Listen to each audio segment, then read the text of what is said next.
Neste vídeo eu vou trazer para você a organização do parágrafo de desenvolvimento da dissertação, ok? Exatamente isso. Então você tem dificuldade para organizar um parágrafo durante a escrita do desenvolvimento da sua dissertação, atendendo às exigências das bancas. Seu texto tem aprofundamento de conteúdo, seu texto tem diversificação de argumentação, seu texto tem expressiva ou oportuna articulação. Existem duas articulações básicas. Existe a articulação micro, que é a articulação dentro das orações ou dos períodos para primar pelo uso correto da estrutura gramatical, o emprego de preposição, o emprego de conjunção, o uso de pronomes dentro de períodos para retomadas. E também existe a articulação macro, ou seja, quando você está escrevendo o parágrafo do desenvolvimento, você se preocupa em trazer uma boa articulação entre fatos e informações. Enfim, eu vou trazer para você neste vídeo a escrita em oportuna progressão de conteúdo de um parágrafo que atenda à apresentação de uma unidade de conteúdo. Todo parágrafo deve ser bem organizado durante o desenvolvimento, garantindo uma unidade de conteúdo, com aprofundamento de informações. Vamos lá? Vamos cá. Aqui, ó. Aqui está a escrita do parágrafo do desenvolvimento. Então, vamos puxar de volta para cá e acompanhe. As primeiras linhas até o termo CPMF, no início da terceira linha, é o tópico frasal, ok? Esse é o tópico frasal. O secretário da Receita Federal, na audiência pública na Comissão Especial da Câmara, disse apreciar a proposta de emenda constitucional que prorroga a CPMF. Então, isto aqui, no início do parágrafo, constitui, vou escrever aqui para você, o tópico frasal do parágrafo, ok? E aí você diz para mim, o que é o tópico frasal? Você tem que selecionar uma ideia que será desenvolvida no parágrafo. Essa ideia deve vir de maneira concisa. Esse é o tópico frasal, ok? Todo tema ele é abrangente em sua natureza. Todo tema é abrangente. Então você restringe a abrangência construindo tópicos frasais. Por isso que às vezes em prova pública a comissão dá o tema e já expõe para o candidato tópicos que devem ser desenvolvidos pelo candidato. Então, ele já entrega ao candidato a restrição ao tema. Então, quando ele diz, em meio ao tema dado, escreva sobre, e sai citando itens, esses itens também são conhecidos em linguística como unidade temática. Olha o nome, unidade temática.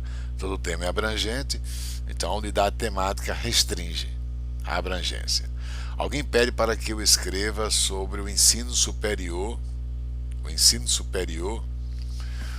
brasileiro. Ora, veja que o tema é abrangente. Todo tema é abrangente, naturalmente. E aí eu resolvo abrir o primeiro parágrafo para escrever sobre o docente, o professor que ensina em instituição superior.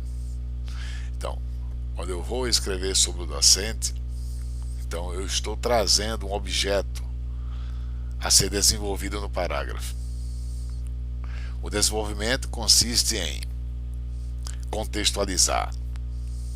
Por exemplo, se o professor ele tem se preocupado em se reciclar, o professor tem feito cursos, tem participado de palestras, o professor tem publicado. Depois eu quero desenvolver mais, e aí eu escrevo sobre o que? Sobre os provimentos do professor. Eu digo provimentos financeiros mesmo. Ele vem sendo bem remunerado? Ora, e aí eu vou ganhando progressão durante o parágrafo. Ok? Qual é a relação do professor com o aluno para que haja aprendizagem em sala de aula? Ele tem uma linha tradicionalista, ou seja, ele centraliza o trabalho na sua própria voz, ou ele permite que alunos participem, ele também permite aprender com o próprio aluno, ao ouvir o aluno em sala de aula. Enfim, tudo terá que ser trabalhado contextualmente sobre o objeto selecionado no tópico frasal. Ok? Depois eu resolvo abrir um outro parágrafo do desenvolvimento e eu vou escrever sobre agora o alunado no ensino superior. E veja que já trago uma outra perspectiva em meio ao tema dado. Então cada tópico frasal ele vai ganhando o equivalente a um capítulo no texto dissertativo. Por isso que eu devo separar os parágrafos em meio ao que? A seleção dos itens ou dos tópicos frasais. A soma dos tópicos frasais tem um nome, a progressão externa do texto. E o desenvolvimento do tópico frasal é a progressão interna. Então, vamos lá, vamos a mais observação neste exemplo que eu trago. Ok? Vamos a mais observação.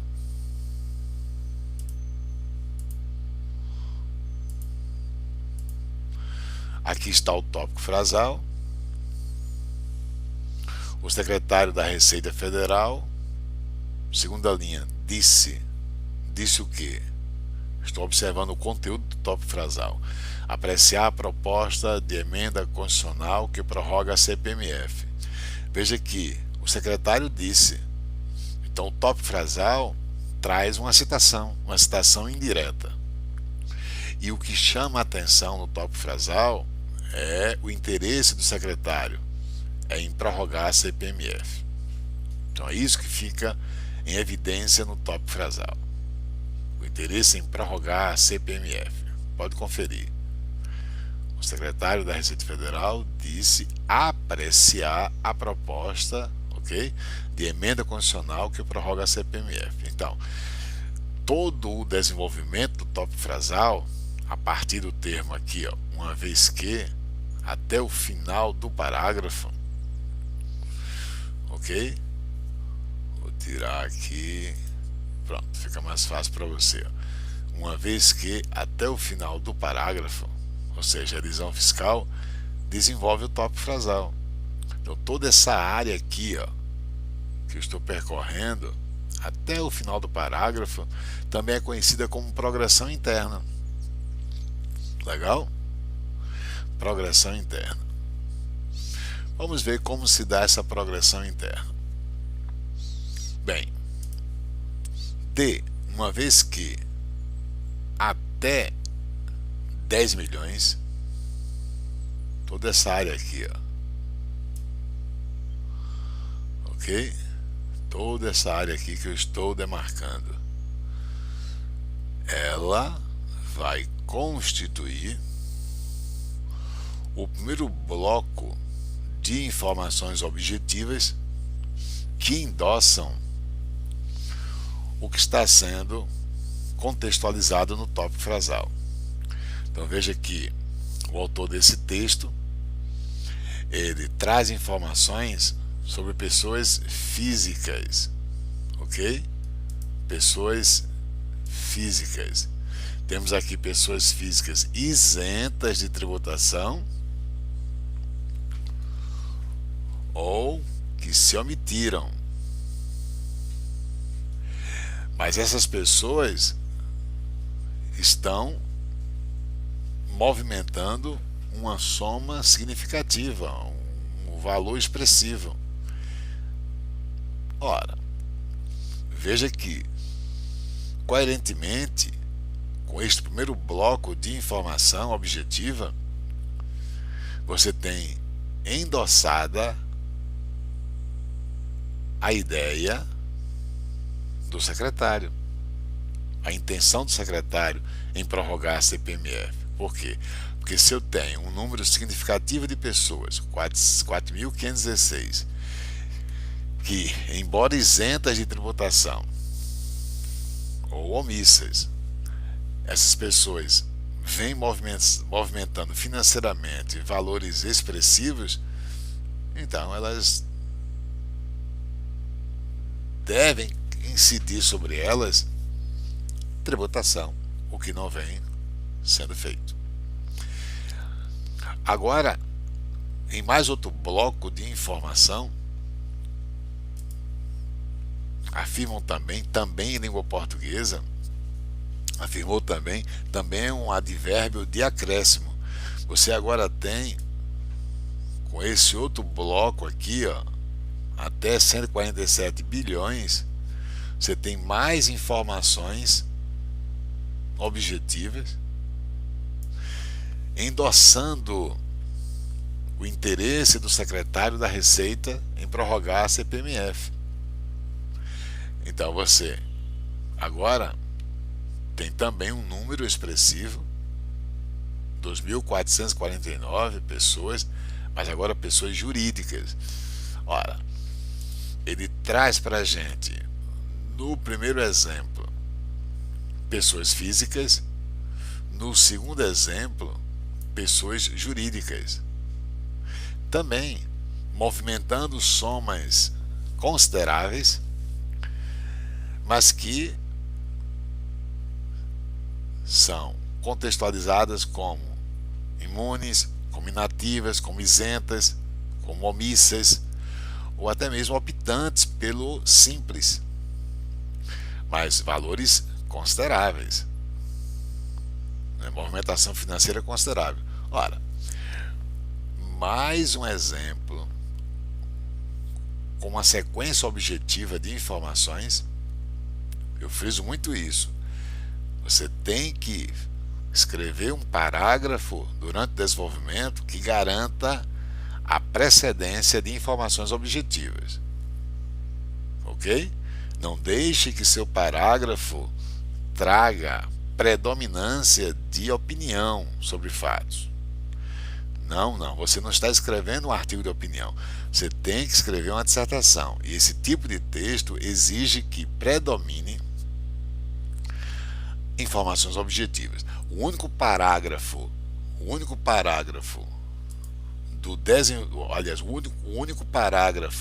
da dissertação onde você pode fazer com que predomine subjetividade é o parágrafo conclusivo, ok?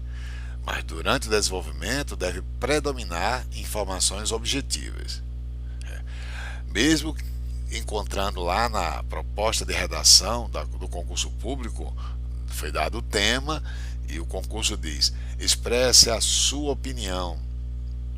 Ora, a dissertação argumentativa vai trazer predominância de informação objetiva, mais olhar criterioso de quem escreve. Mas esse olhar criterioso só pode predominar no parágrafo conclusivo. Ok? Mas durante o desenvolvimento tem que predominar informação objetiva. Você tem que mostrar repertório sobre o tema. Por isso que eu digo ao candidato: procure se atualizar em meio aos temas que nos circundam. Ok? Vamos dar sequência. Pois bem, temos até agora um tópico frasal, trazendo a ideia que vai ser trabalhada no parágrafo, e temos dois exemplos com informações objetivas, endossando o interesse do secretário, que é a prorrogação da CPMF. Então, até agora o texto se mostra coerente em sua estrutura. Agora, vou apagar tudo, porque eu quero frisar isso aqui para você. A movimentação desses contribuintes é desproporcional e ofende o senso comum. Com esse termo que eu acabei de destacar, sem dúvida alguma, você tem um olhar criterioso de quem escreve o parágrafo. Aqui você tem, sem dúvida, uma carga subjetiva. Você tem a subjetividade, ou o olhar criterioso de quem escreve. Isso é bom ou é ruim? Isso é ótimo. Para escrever uma dissertação argumentativa, é ótimo. Mas veja que antes de chegar com essa carga subjetiva, com esse olhar opinativo, você já passou informação objetiva consideravelmente. Você já mostrou que tem repertório. Primeiro se preocupe em mostrar que tem informação objetiva. Depois você chega com um pouco de subjetividade. Ok? Após a subjetividade apresentada de maneira concisa, você volta a informar. Veja que o que vem a partir desse total, mais informação objetiva. Então tem que predominar a objetividade. E observe nesta parte do texto. Desse total, 857 contribuintes já foram fiscalizados, o que resultou num lançamento tributário da ordem de 400 milhões. Opa! Além de outras iniciativas de ordem judicial. Ou seja, eu tenho o efeito, eu tenho a consequência. Não é isso? Pessoas que estavam sendo omissas e agora foram chamadas à responsabilidade. Ora, então, se essa parte aqui do texto volta a trazer informação objetiva, mas qual é a relação com o que foi posto antes? Ora, é de consequência, é de efeito. O que se constatou antes gerou um efeito.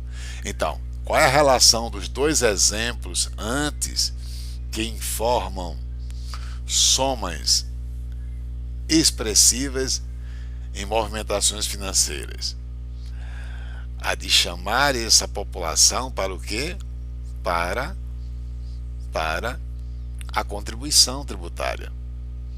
Então, entre os dois exemplos antes e esse efeito, há um paralelismo, relação de causa e efeito. Ok? O último período do parágrafo, qualquer tipo de imposto está sujeito à sonegação, faltou aqui o acento indicativo de crase. Vamos escrever aqui. Pronto.